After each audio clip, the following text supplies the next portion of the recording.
All right, well, let's go ahead and get started. I have an ambitious goal starting tonight.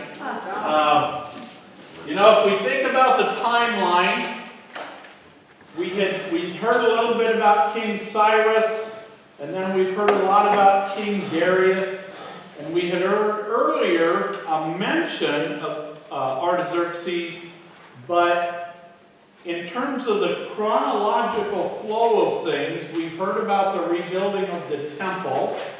We read Haggai last week, and of course Zechariah was the other prophet that were sent back to Judah, and back to the remnant that had returned to Judah. But now chronologically, in the books of the Bible, the next one would be Esther. And Esther, of course, was a queen of King Xerxes. And we're pretty sure about that because there is some other kind of history from the time that connects this character with Esther and the book of Esther. Sometimes they didn't always keep the same names or they changed names, but it fits very well. And one of the very interesting things is from some of the literature outside of the Bible, what we learn about Xerxes fits really well with the character we meet in Esther. And so it's kind of interesting that this historical figure matches up so well with the description of his kind of personality and how he handled things as recorded in Esther. So I thought we could take a look at Esther, but my concern was we don't have a lot of time. We only have tonight and tomorrow and next week, and then the following Wednesday will be Ash Wednesday. So we just have two more chances. So a few days ago, when I started studying Esther, I kind of concluded I think we can do this. So we're going to move right along in the book of Esther, page 762 in the study Bible. But the book of Esther is somewhat unique. So as we read it, I think you might, if you haven't read it lately, it might surprise you once again that, hey, this reads a little bit different. It reads very much like an ancient Persian writing might have read. Maybe a little less like the Bible or the other books of the Bible, and maybe a little bit more, but it was probably written by someone, either Mordecai or someone like him, that's what he would have known. That's what he would have been exposed to. And so it's maybe not a surprise that it's a little bit different. So Esther and Ruth did not write there. The two women named in the Bible are not the writer. Probably not. Nope. And that's why we can still say, as I reminded the girls in confirmation, holy men of God spoke as they were moved by the Holy Spirit. Well, why would they put Esther's name on it? Well, why would? yeah. If I write something, I want to. Well, although that was not as common. That was not necessarily as common in the ancient world. For example, John, his Gospel of John, he's never named. He's always unnamed. He's always described in John's Gospel as the disciple whom Jesus loved. But he never uses his name John in the book of John. And that too was not strange necessarily. The letters, you usually see people identify themselves.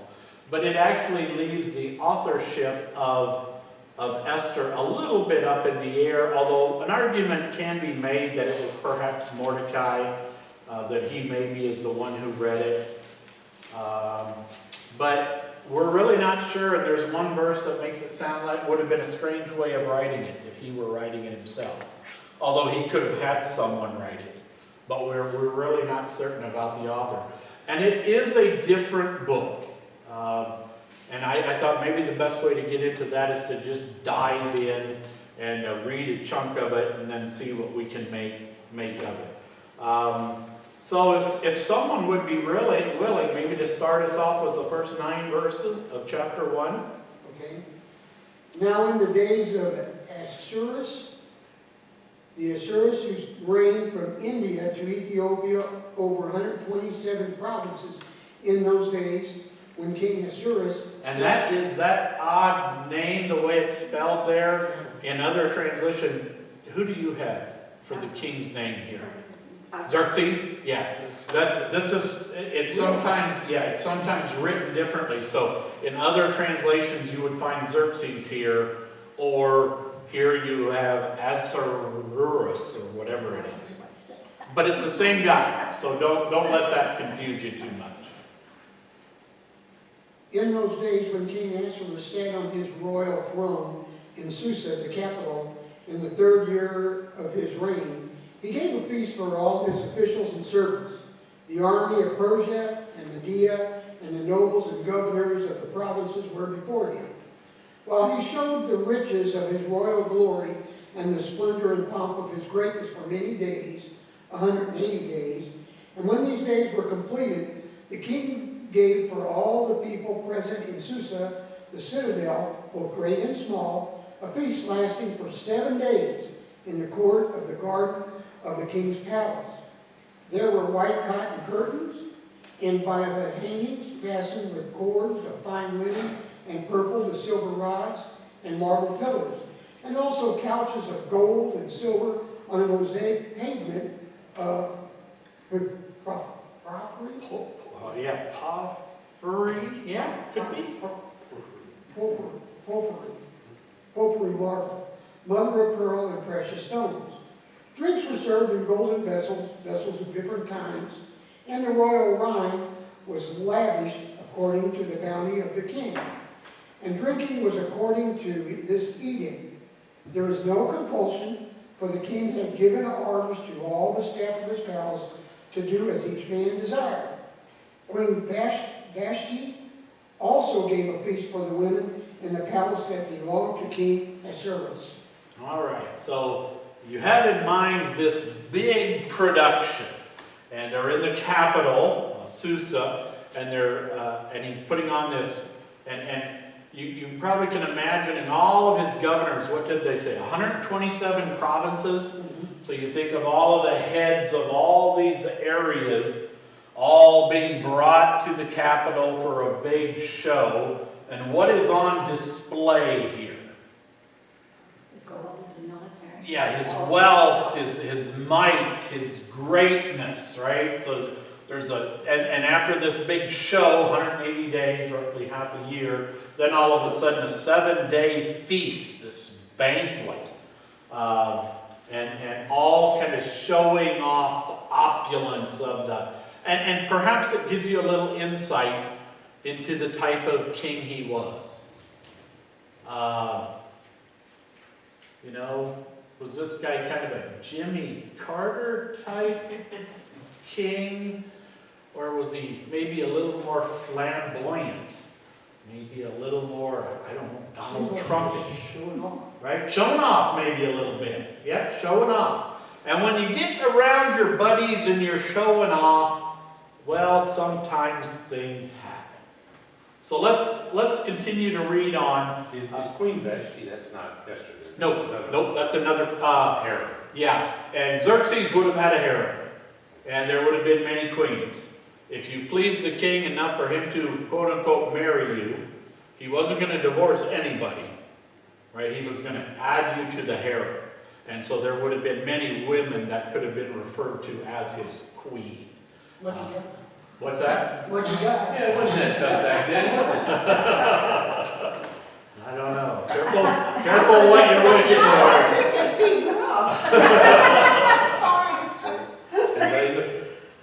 Let's see. Let's just read the next few verses. Take us to verse 14 and then we'll pause again. On the 7th day, when King Xerxes was in high spirits from wine, he commanded the 7 eunuchs who served him, Mehuman, Biztha, Arbona, Bigtha, Abagtha, Zethar, and Caracas, to bring before him Queen Vashti, wearing her royal crown, in order to display her beauty to the people, and nobles, for she was lovely to look at. But when the attendants delivered the king's command, Queen Vashti refused to come. Then the king became furious and burned with anger. All right, so there's some things we're maybe not used to reading about, but any guesses as to why he may entrust his harem to a bunch of eunuchs? Well, eunuchs are castrated. That was that way for a reason. That was to make sure there was no funny business going on, or at least that there would be no children conceived among any of the women. See, the problem is when you're a queen, you may not see the king all that often. We should not think of husband and wife here ruling together side by side. We need to think of a king with his harem of queens. And they kind of came and went, but when one turned up pregnant, the expectation was, this is the king's child, and therefore, a potential future king. So it was very important that they kind of controlled that sort of stuff. And again, we don't know, and we don't want to make too much about it. But he orders that the queen show up with her crown, or headdress. Now, we're not sure if that meant more than that, or just her headdress. Let's not go there. Well, you're right, Ruth Ann. well. But remember, you got a guy who's on at least a 7-day drunk with his buddies, and the decisions that he makes maybe aren't always the best. Anybody thought of any other king by any chance by this point? Not yet. Hold on. Don't beat yourselves up too hard. But what does the queen say? No. No way. Now, generally speaking, queens didn't tell their kings no in the ancient world. And it's not like the two necessarily were in deep love or anything like that. But she says no, and the king got very, very upset. Well, it says in my Bible that he wanted them to gaze at her beauty. So you would think then he'd want her to... Yeah. Probably not necessarily the beauty of her gowns. Yeah. Although it may have been. We just don't know. We do know that Xerxes was kind of a pig. But we don't know for sure exactly what's happening here. But apparently it didn't, the queen was not excited to come at his behest and be paraded around in front of his drunk pig buddies. And to have whatever else would happen. So the story is kind of set. Let's then just continue with 13, and I think we can read through the end of the chapter. Then the king said to the wise men who knew the times, for this was a king's procedure toward all who were versed in law and judgment, the men next to him being Karshena, Shethar, Admatha, Tarshish, Meres, Marcina, and Memucan, the 7 princes of Persia and Media, who saw the king's face and sat first in the kingdom. According to the law, what is to be done to Queen Vashti because she has not performed the command of the king Ahasuerus, delivered by the eunuchs. Then Memucan said in the presence of the king and the officials, not only against the king has Queen Vashti done wrong, but also against all the officials and all the people who are in all the provinces of King Ahasuerus. For the queen's behavior shall be made known to all women, causing them to look at their husbands with contempt, since they will say, King Ahasuerus commanded Queen Vashti to be brought before him, and she did not come. This very day the noble women of Persia and Media, who have heard of the queen's behavior, will say the same to all the king's officials, and there will be contempt and wrath in plenty. If it please the king, let a royal order go out from him, and let it be written among the laws of the Persians and the Medes, so that it may not be repealed, that Vashti is never again to become before King Ahasuerus. And let the king give her royal position to another who is better than she. So when the decree made by the king is proclaimed throughout all his kingdom, for it is vast, all women will give honor to their husbands, high and low alike. This advice pleased the king and the princes, and the king did as Memucan proposed. He sent letters to all the royal provinces, to every province in its own script, and to every people in its own language, that every man be master in his own household, and speak according to the language of his people. There you go. So not only had she insulted the king, she had insulted everyone, and she was setting this horrible example for women everywhere that might hear about this. Now, one of the really kind of interesting things about Esther is we're never really told why. I mean, there's just a whole host of questions. Why? Why didn't she come? And the book just never provides it. The book just kind of tells the story. It just kind of recounts the story, and if there are sordid details, it doesn't ever prescribe any, divine motive, or it never, gives a justification. It just kind of lays out the story, and it's very almost matter of fact, almost news-ish. Well, then he did this, and then he declared this, and they sent this out throughout the kingdom, and this will be the result. And he solicited some advisors, and this is the advice that he got, and it sounded good to him, so that's what he did. And of course, you've heard the phrase that the law of the Medes and Persians. The Medes and Persians were very much about once a ruler said or wrote something, that edict could not really be changed. What I've written, I've written. That was Pilate in Rome. But that notice of that word of so Nebuchadnezzar, with the 3 men in the fiery furnace, and Daniel, once he said this is the way it's going to be, then it couldn't be undone, and it kind of had to be that way. And so that reality of life in ancient Persia is in the background of this story as well. Now we haven't heard anything yet, but where is God in all this? It's his plan. What's that? It was his plan. Well, could be. That's why she didn't show up. And that's just it. It doesn't say. It's just silent on that. And over and over and over again, there's going to be things that we're going to kind of be left over. But why? Wonder what was going on. And it's kind of hinted at in the background. But the word God or Lord never shows up in the entire book of Esther. God is not mentioned in the book of Esther. That is why it's perhaps not the most popular book in the Bible. Because it's a rather odd kind of story. And it doesn't provide much teaching in the way of doctrine. We don't get a great deal of insight.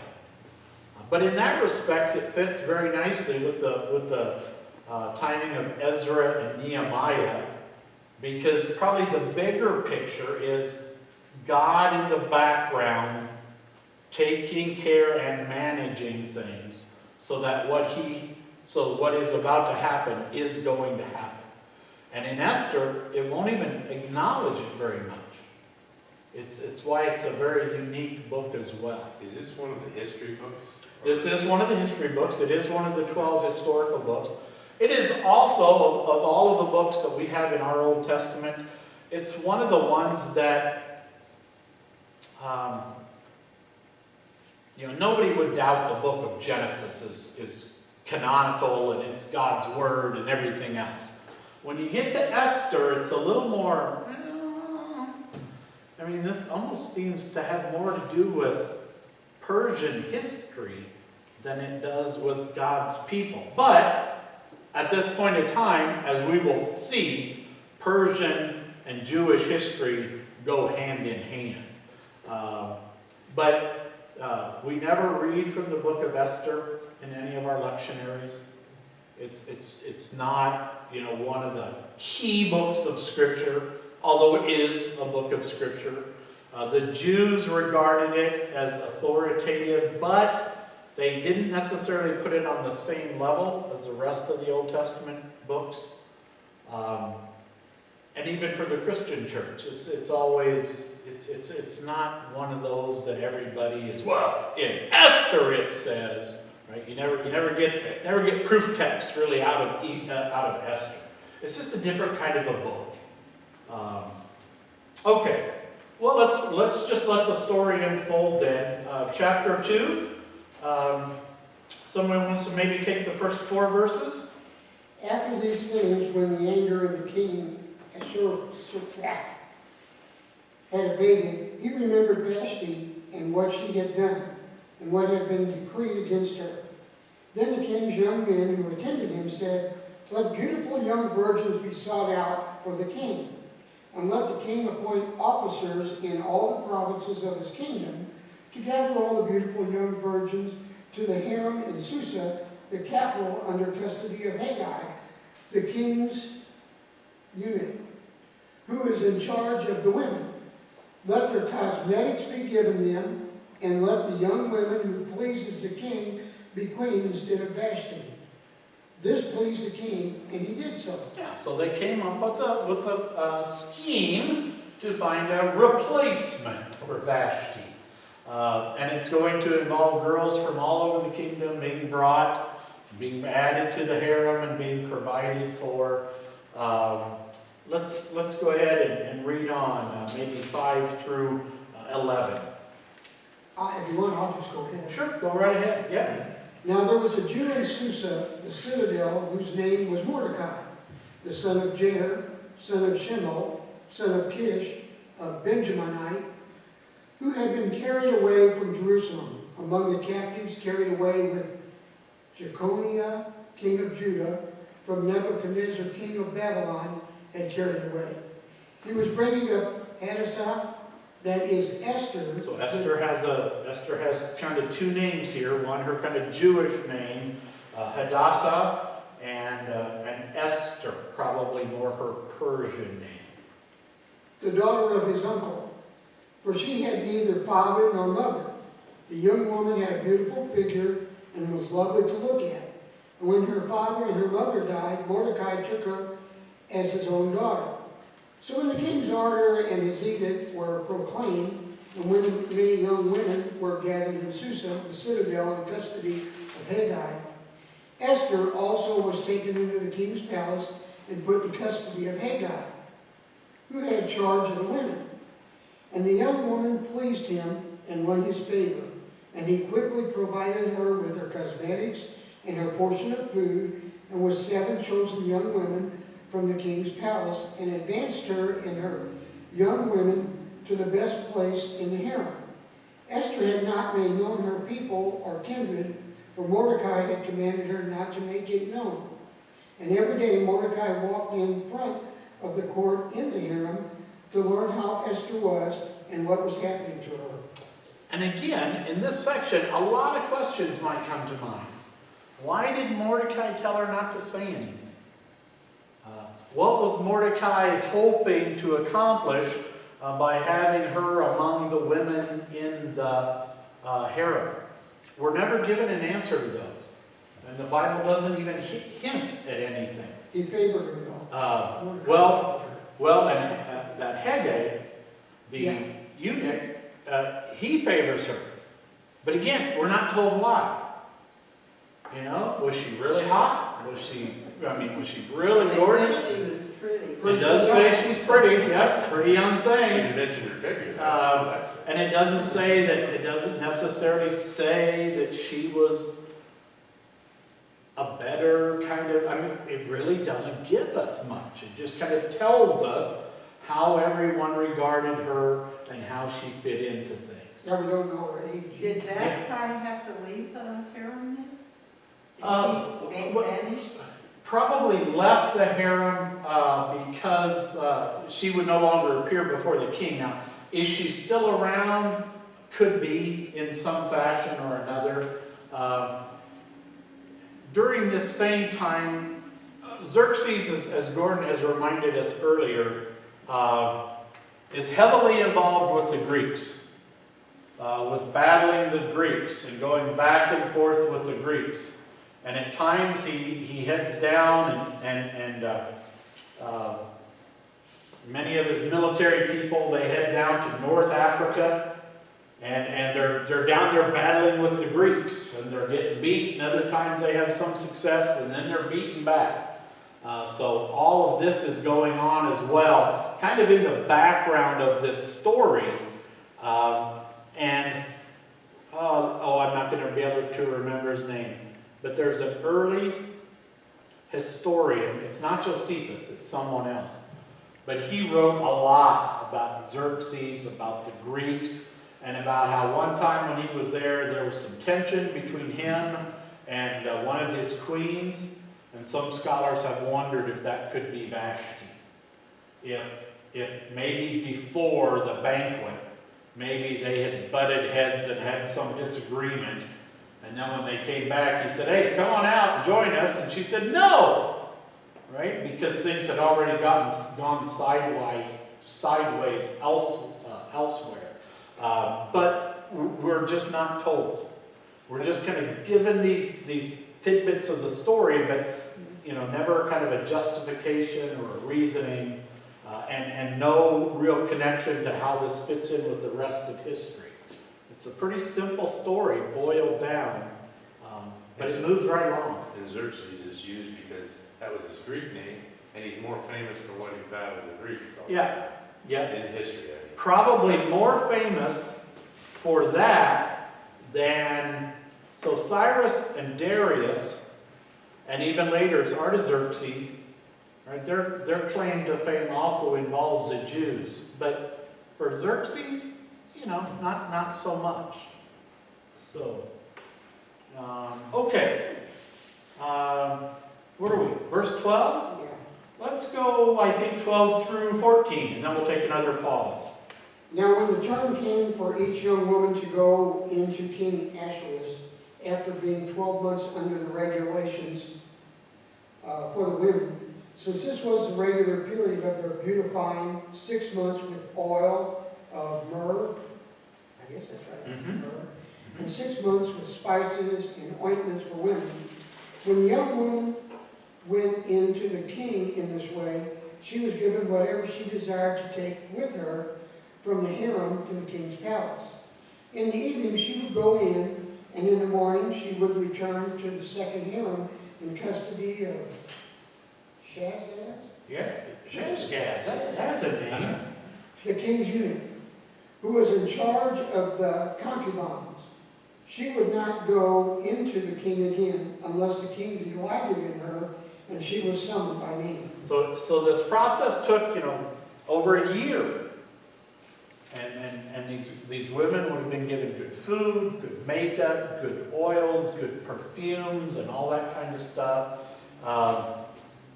And then they were taken in to the king, spent the night, in the morning, and then the king would decide, okay, did she please me or not? And if they didn't, then that was done. They were done. They say it, they're like a horse, grooming them like a horse. Yeah, in a way. Grooming them, stroking them. Yeah. And, I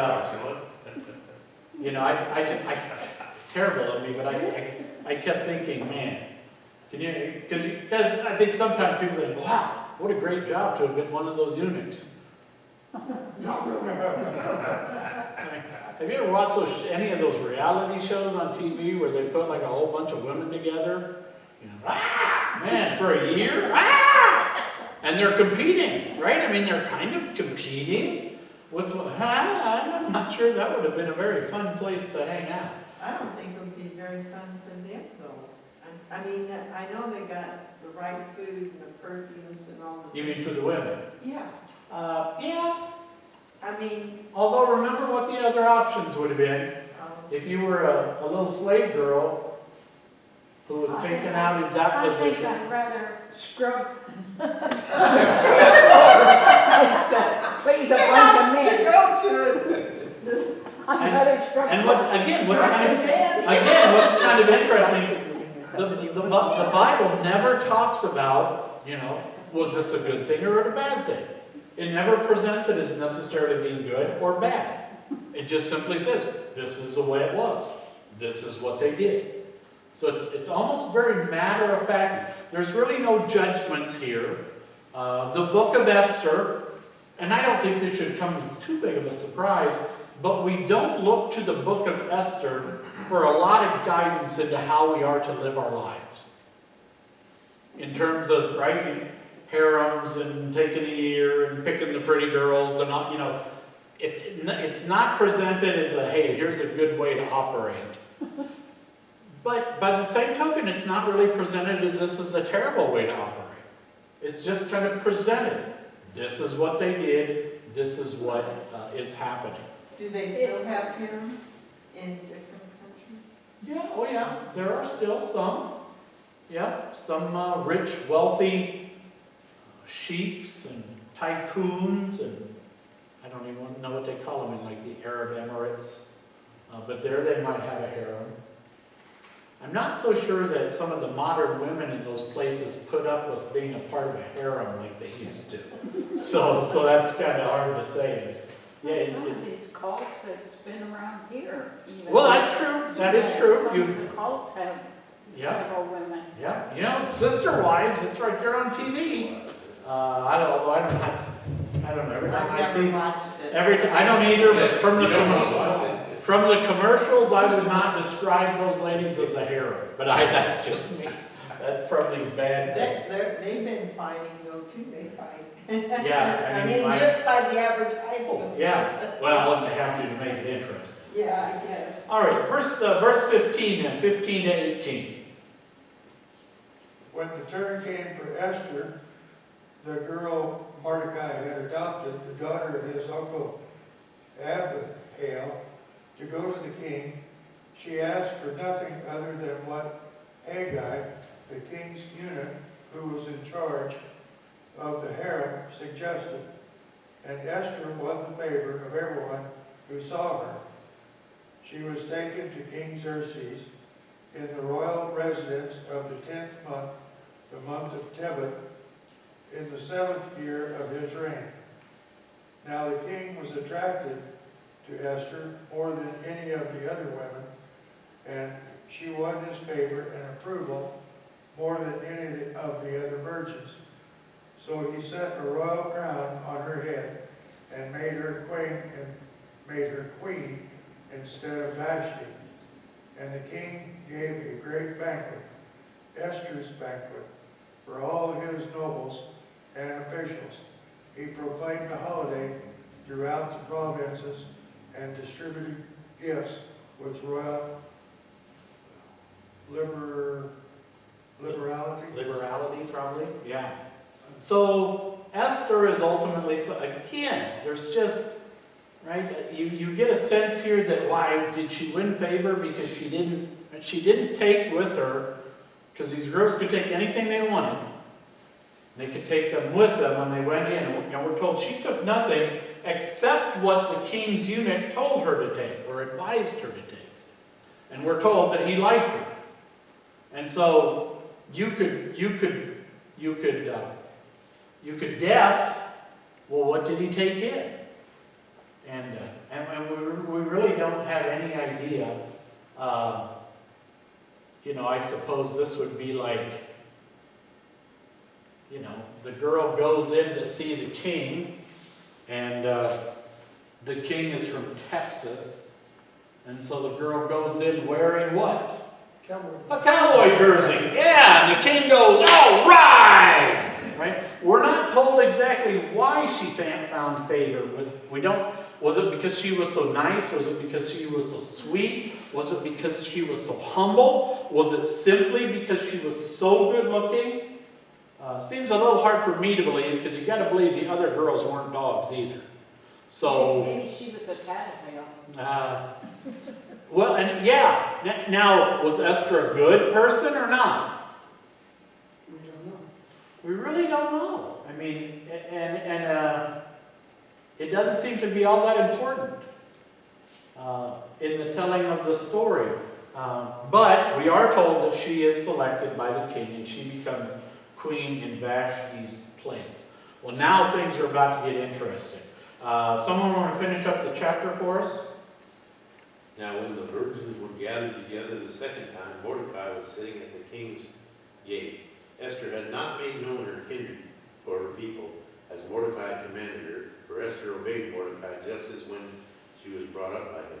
In those days, as Mordecai was sitting at the king's gate, Bigthan and Teresh, two of the king's eunuchs who guarded the threshold, became angry and sought to lay hands on the king, on Xerxes. And this came to the knowledge of Mordecai, and he told it to Queen Esther, and Esther told the king in the name of Mordecai. When the affair was investigated and found to be so, the men were both hanged on the gallows, and it was recorded in the book of Chronicles in the presence of the king. Yeah, so Esther, Mordecai hears something, and he tells Esther, and Esther sees that that gets passed along to the king. After an investigation, it's found out to be true. Now Mordecai is sitting in the gate. This is where, official business would have been conducted, and you get a sense here that Mordecai was, a bit of a leader in the city or among the people. And yet we're reminded again that Mordecai had told Esther, don't make known your ethnicity, if you will. Keep that a secret. And so that is still the case. Now, more than a year has gone by. We know that. Well more than a year has gone by. And Esther and Mordecai are Jews. What has been going on elsewhere in the world before and during this time? The remnant had returned to Judah. They were not among the remnant. The temple had been rebuilt, right?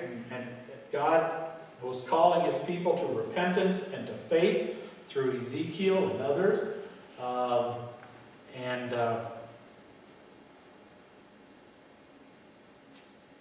What do we know about Mordecai and Esther's worship? Nothing. Not a thing. I mean, zero, nada. And she is counseled by Mordecai to keep her Jewish roots hidden. Daniel, Shadrach, Meshach, and Abednego, they didn't hide it. Right? They were quite in the open about it. And so it's a much different kind of a thing. Again, it's just we're not told anything. So all we can do is kind of just let the story unfold and then kind of react to it, I guess. But at a time when you would have thought, and if you consider like the book of Ezra and Nehemiah and all the talk about sacrifice and observing the holy days and the feast and all that kind of stuff, nowhere in sight here. Don't know what that says about Mordecai and Esther's practice of their faith. But then their God really hasn't been mentioned anyway, so just kind of interesting. All right, chapter 3. Now enters the villain. The king himself is as despicable as we might regard him, and he was a pretty bad guy.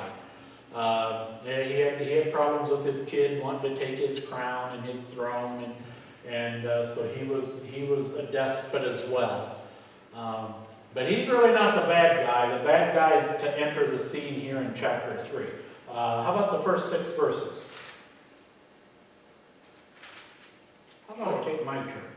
After these things, King Ahasuerus promoted Haman the Agagite, the son of Hammedatha, and advanced him and set his throne above all the officials who were with him. And all the king's servants who were at the king's gate bowed down and paid homage to Haman, for the king had so commanded concerning him. But Mordecai did not bow down or pay homage.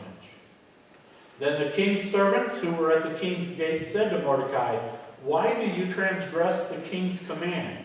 And when they spoke to him day after day, and he would not listen to them, they told Haman, in order to see whether Mordecai's words would stand, for he had told them that he was a Jew. And when Haman saw that Mordecai did not bow down or pay homage to him, Haman was filled with fury. But he disdained to lay hands on Mordecai alone. So as they had made known to him the people of Mordecai, Haman sought to destroy all the Jews, the people of Mordecai throughout the whole kingdom of Xerxes. So Haman becomes a real key in this whole story. And just as the king sometimes got furious and did rather unsorted things, here his right-hand man, if you will, Haman, was also determined that out of his own anger, out of his own dislike of Mordecai, he wanted to get rid of the entire people. Right? Not just Mordecai. That wasn't good enough for him. He wanted to kill Mordecai and all his people. And so the stage is set for a potentially history-shaking event in the ancient world. Verse 7. In the first month, which is the month of Nisan, in the 12th year of King Ahasuerus, they cast pur, that is, they cast lots, before Haman day after day. And they cast it month after month till the 12th month, which is the month of Adar. Then Haman said to the king, there is a certain people scattered abroad and dispersed among the peoples in all the provinces of your kingdom. Their laws are different from those of every other people, and they do not keep the king's laws, so that it is not to the king's profit to tolerate them. If it pleases the king, let it be decreed that they be destroyed. And I will pay 10,000 talents of silver into the hands of those who have charge of the king's business, that they may put it into the king's treasuries. So the king took his signet ring from his hand, gave it to Haman the Agagite, the son of Hammedatha, the enemy of the Jews. And the king said to Haman, the money is given to you, the people also, to do with them as seems good to you. So Haman is given the green light to do to this undesignated people. And we don't want to miss that. Haman is careful how he describes them to the king. Well, you know, there's just this group of people. They're trouble, and they're bad. And it's not a good thing for the king to have them around. And the king says, okay, here's my ring. Go have your way. Go do your thing. Right? He trusts him, or he enables him to do something that would have been quite, I mean, he's authorizing genocide on a huge scale. And well, the king says, yeah, go ahead, knock yourself out. Whatever works, whatever works.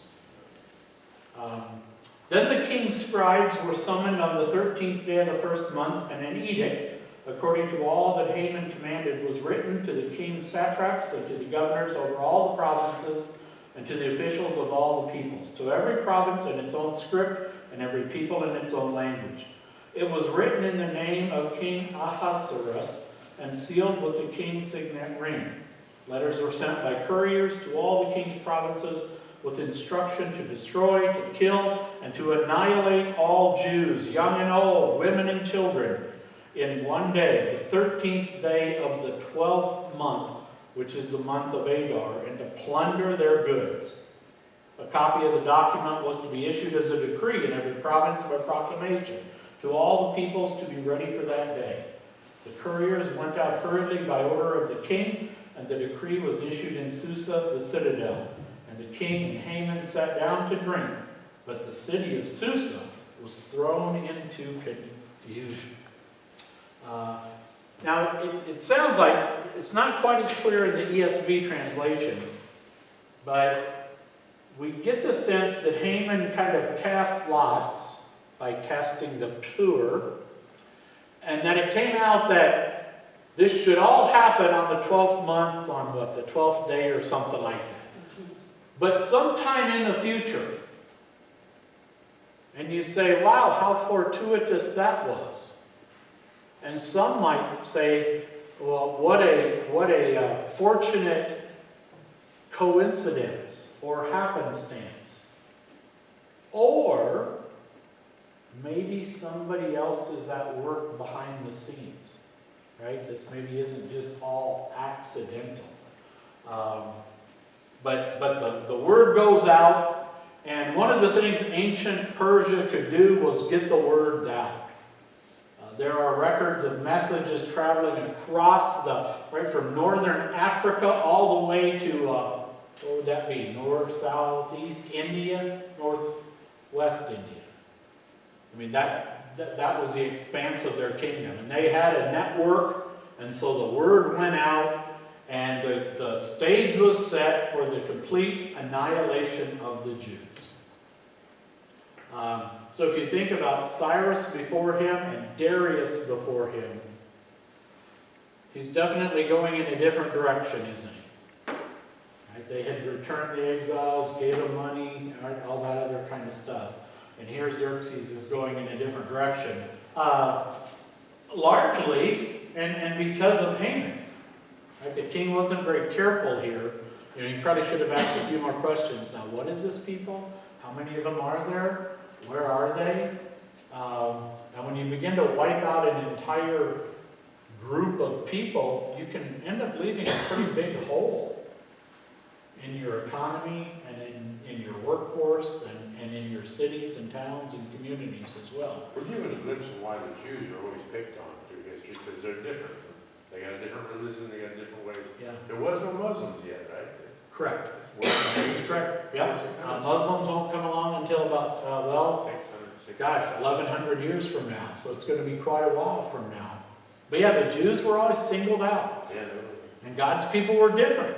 A peculiar people, some translations call us. We are a peculiar people. Why? Because we listen to God's word. Even if it's opposed to what our human reason tells us, or even if it's opposed to what science tells us. God's peculiar people, they believe His word. And they worship our leaders. Were against, what's that? Even against our leaders. Yeah. I mean, we have to. Yep, that's exactly They right. step on religious freedom. Yeah. I mean, religious freedom is one thing, but, you know, freedom to say that abortion is wrong or homosexuality is wrong, you know, government's not really interested in that kind of freedom anymore. Just because for other reasons. And that's because they don't care what God says. They don't care what He says about it.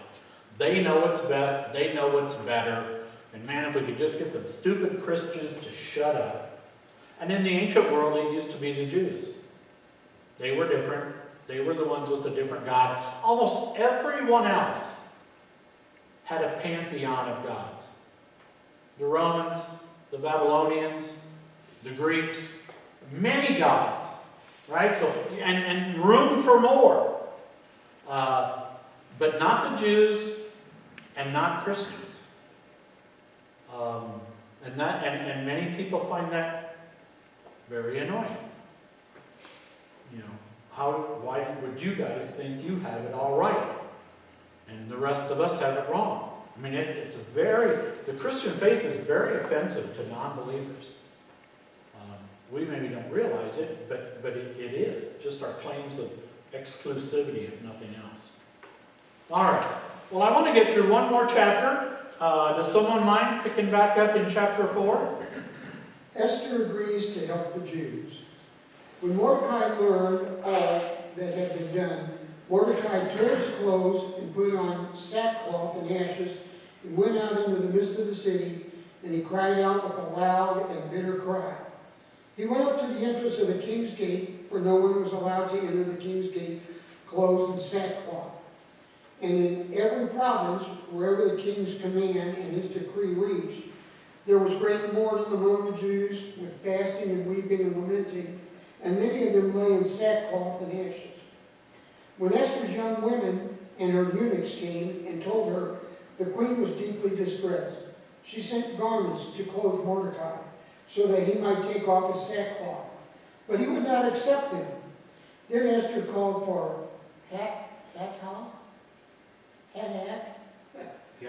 one of the king's eunuchs, who had been appointed to attend her, and ordered him to go to Mordecai to learn what this was and why it was. Hathach went out to Mordecai in the open square of the city in front of the king's gate. And Mordecai told him all that had happened to him, and the exact sum of money that Haman Haman had promised to pay into the king's treasuries for the destruction of the Jews. Mordecai also gave him a copy of the written decree issued in Susa for their destruction, that he might show it to Esther and explain it to her, and command her to go to the king to beg his favor and plead with him on behalf of her people. And Hatach went and told Esther what Mordecai had said. Then Esther spoke to Hatach and commanded him to go to Mordecai and say, all the king's servants and the people of the king's provinces know that if any man or woman goes to the king inside the inner court without being called, there is but one law to be put to death, except the one to whom the king holds out the golden scepter, so that he may live. But as for me, I have not been called to come into the king these 30 days. And then Mordecai, and they told Mordecai what Esther had said.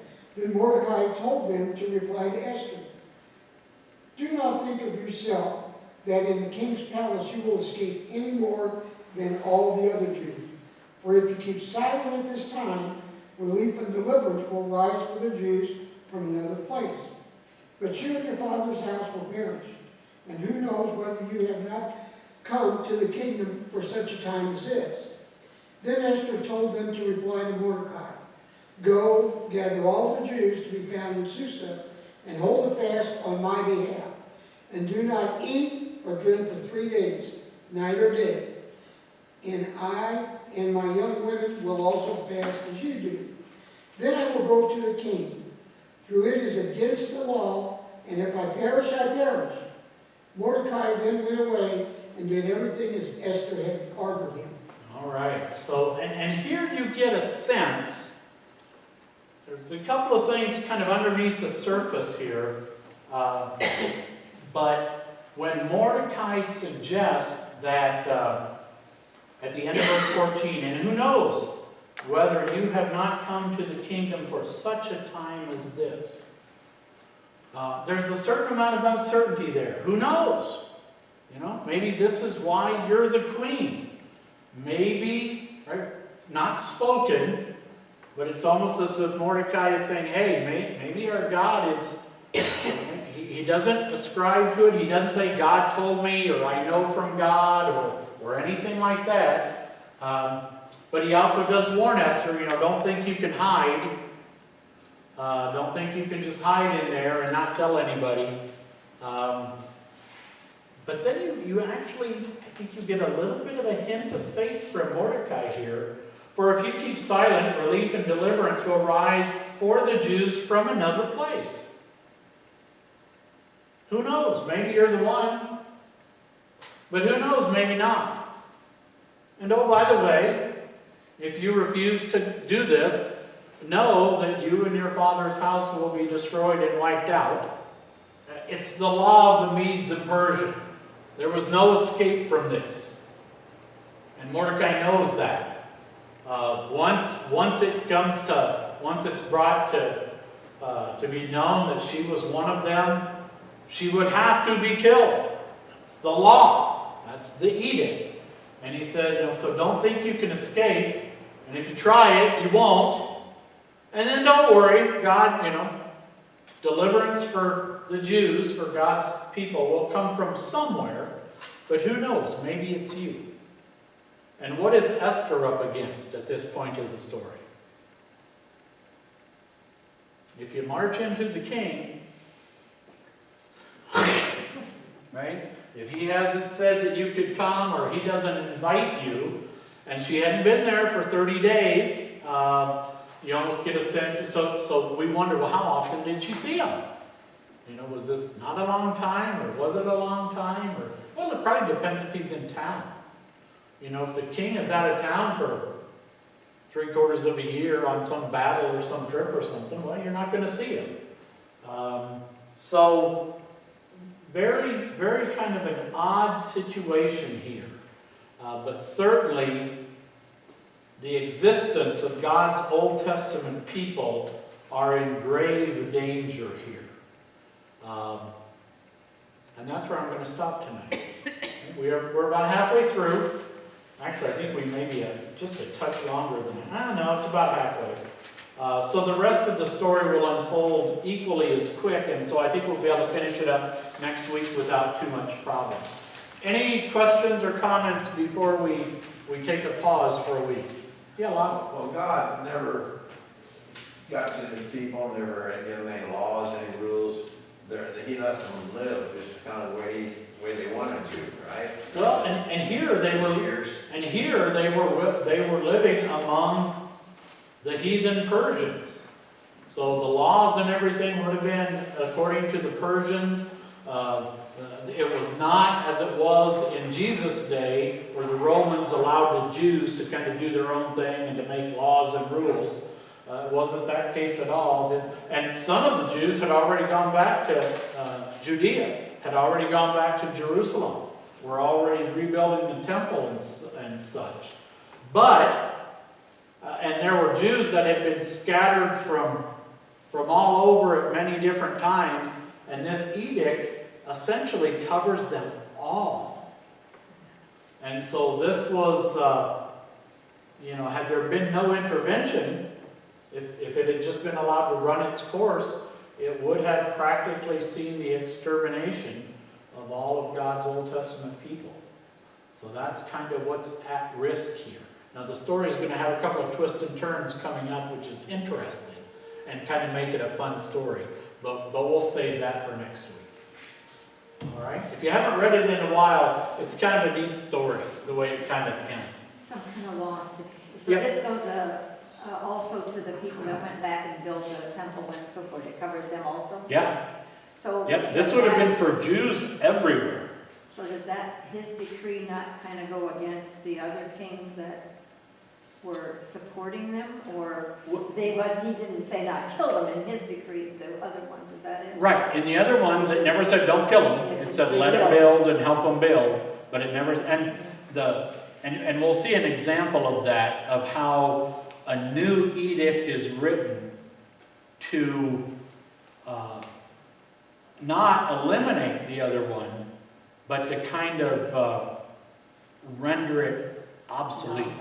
Or kind of null and void. They wouldn't nullify any edict, but you can do things to kind of undo what was, and it's kind of interesting the way they do it here, because this had been signed and sealed with the king's ring, and so it had to happen, and then a second edict will be forthcoming, and that edict effectively stops the first one, but not by nullifying it, but in another way. Well, we can always make a rule to follow the rules that, you got this rule, you can make something a little better to.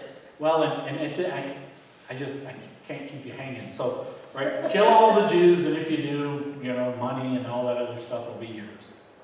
So then later, another edict comes and says, hey, if you really want to be blessed, you be ready to fight and to kill anyone who comes to kill a Jew.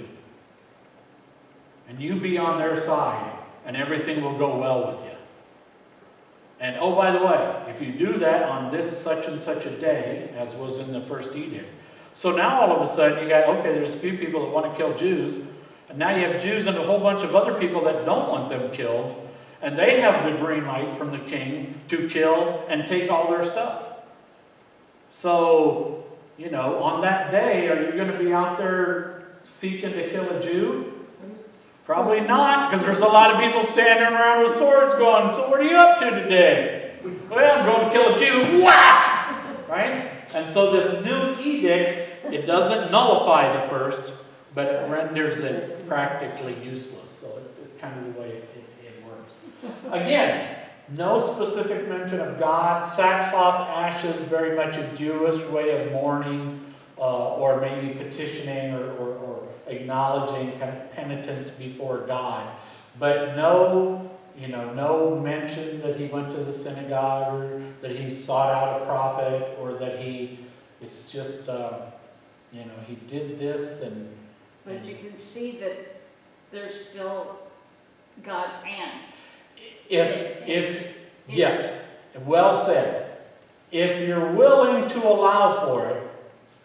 you see God's hand at work. And that's one of the things that I think Ezra and Nehemiah teach us about our day.